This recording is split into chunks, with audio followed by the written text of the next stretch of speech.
And then I came around and they decided to forsake God.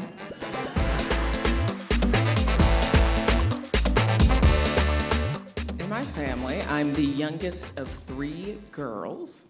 And so my sisters and I, we are Nigerian on my dad's side. So we all have names in Igbo.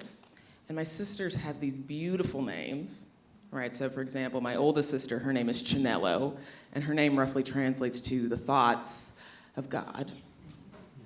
My middle sister, Nkechi, her name translates to the gifts of God. And my name, Ijeoma, roughly translates to, have a nice trip.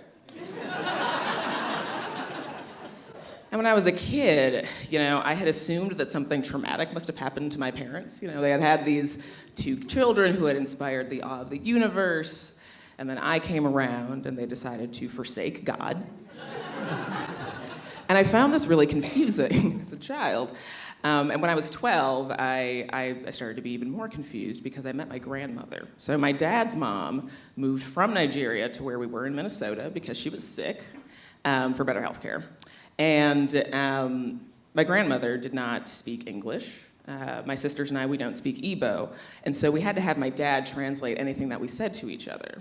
And this seems like it might be like a tricky situation to navigate, but we knew that my grandmother loved my sisters and I very, very much. And we knew this because she was always incredibly excited to see us. So we'd go to visit my grandmother. She'd see my oldest sister and she would say, Chinelo. She'd see my middle sister and say, Nkeke. And she would see me and she would say, Agbaka. Right, so my name's Ijeoma. And I turned to my dad and I asked him, what's happening?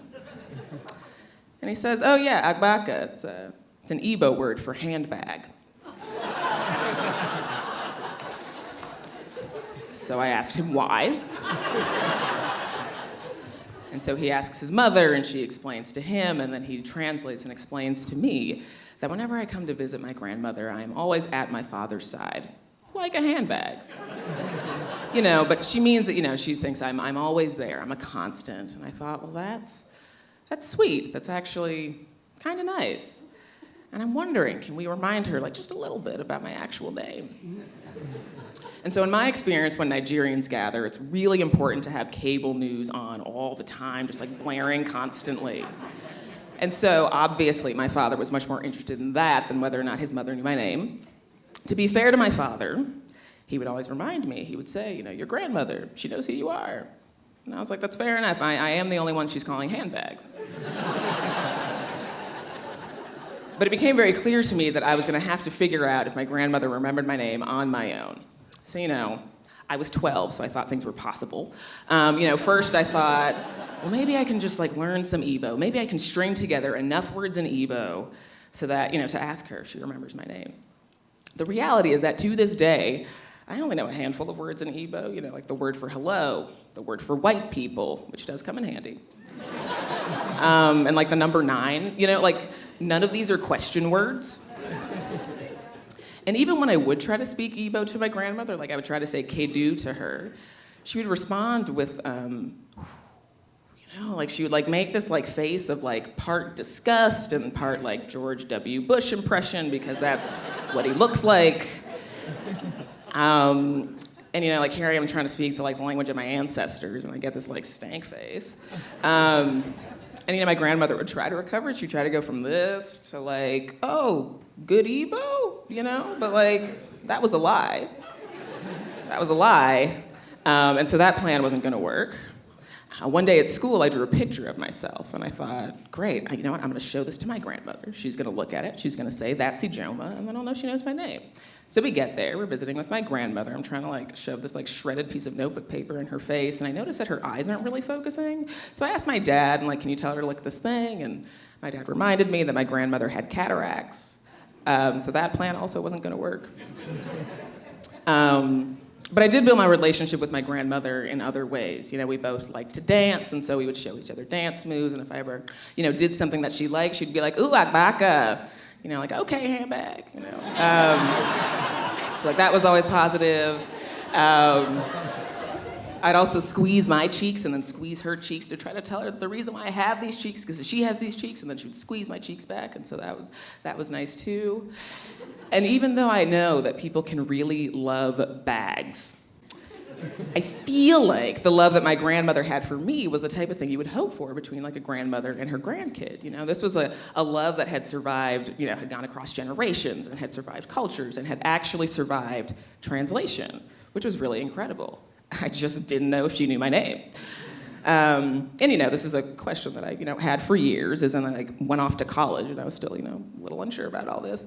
And so I moved away, and my grandmother was getting more sick and she needed more full-time care at the nursing home, and I would visit when I could. And over the years, this question sort of like faded into the background a little bit for me. It became part of the scenery of the Wolf Blitzer blitzering and the Ebo in the air between my dad and my grandmother that I couldn't understand. And so it wasn't quite as present until one afternoon when we're visiting her, and I hear it. My grandmother says, "Ijeoma." And I am pumped. I am thrilled. I have no idea what my dad and my grandmother are saying. They're just speaking in a language I can't understand, but I can assume that they're just singing my praises, we love Ijeoma so much. She's so awesome. Isn't she poppin'? Yes. And as soon as there's a break in the conversation, as soon as someone stops talking, I jump in and I'm like, "Yes, Daddy, we did it." He's a little confused. And I was like, "That's fair enough. I will give more details." And I was like, "She said my name. She remembers." My dad takes a minute to translate this conversation that he's just had in another language. And he looks at me and he says, Oh, I told her we were leaving. She wants me to drive safe. She wants me to have a nice trip.